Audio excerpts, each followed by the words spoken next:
Mark, why don't you give us a recap of this fairly controversial issue? Controversial? Oh, man. I hope my recap can live up to the controversy. Okay.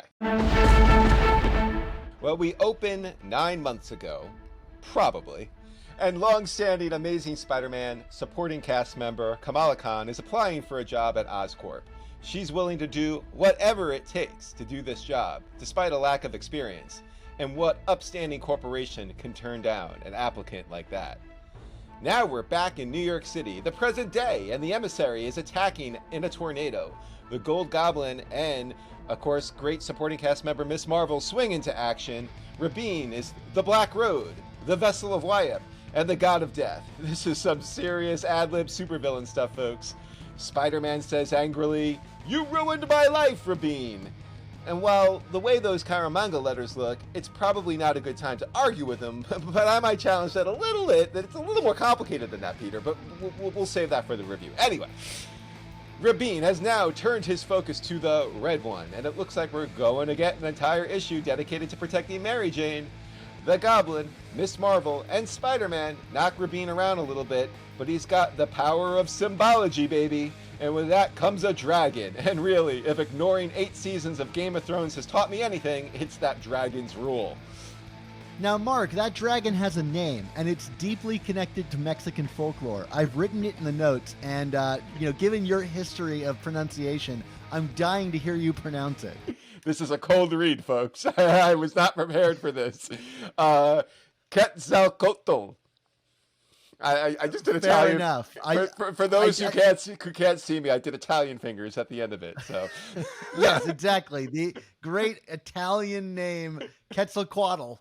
Anyway, there we go, Mark. I wanted to hear that. So anyway, back to your recap. Okay, so Gold Goblin goes to deal with Quetzalcoatl while Rabin starts taunting MJ about her precious Paul and their children not being of this world, which brings us to a flashback. Peter confronts Paul, and that's even his real name, about this lineage, and we learn that Paul's last name is actually Rabin, which causes Peter to call him a murderer and a monster before Paul punches Peter so hard his hoodie changes from red to blue. Symbology, baby!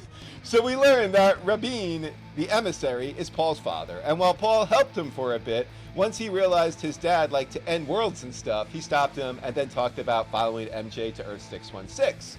Peter is surprised, but then acts like this is something somebody should have fessed up to him earlier and to MJ. And MJ is like, well, yeah, he did, but I wasn't allowed to say anything because then it would ruin the mystery box. Duh. So Rabin waxes poetic some more about the other things that don't belong. The bindings he created for MJ and Paul. Yes, folks, he's talking about the children.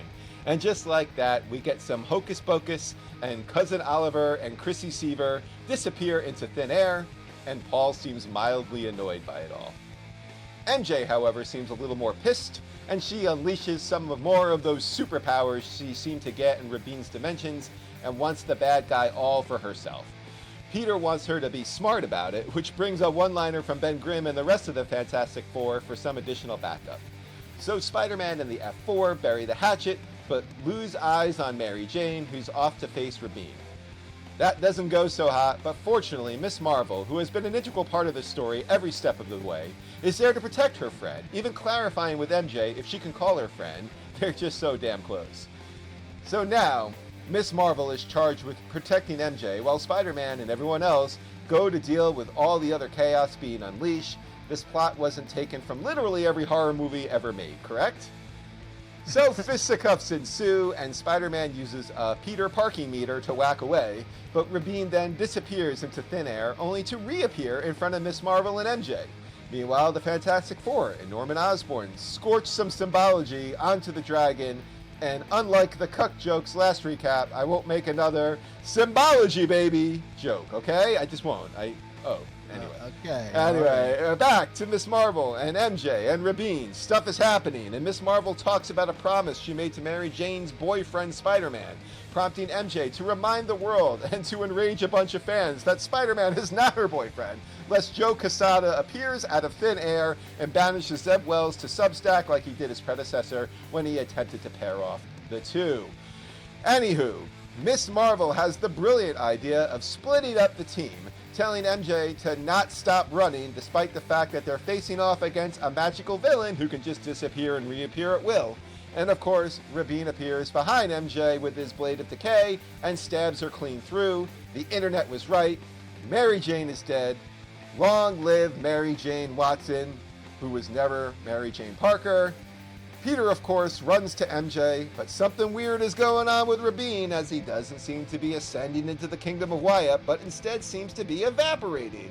And yes, folks, because I have been on Twitter the past few years, we learned that MJ was actually longtime Amazing Spider-Man supporting cast stalwart Miss Marvel, appearing as MJ to trick Rabin and sacrificing herself to the friend that she has been interacting with and developing real meaningful relationships with since her first appearance in 2014, and we've always been at war with Eurasia. Kamala asked if she did good for good measure, her catchphrase, and yes, the fact that she gave up her life for Peter's, not girlfriend, means she did so good, great even. Miss Marvel died a hero. Norman Osborn said as much. MJ and Paul's kids, well, for whatever reason, no one will just say the words, the kids are dead, but they're dead too, or gone, or never were. It's hard to keep up. We get a mournful scene of tears and hugs. And next issue, Dr. Octopus Kid, see you in 2 weeks.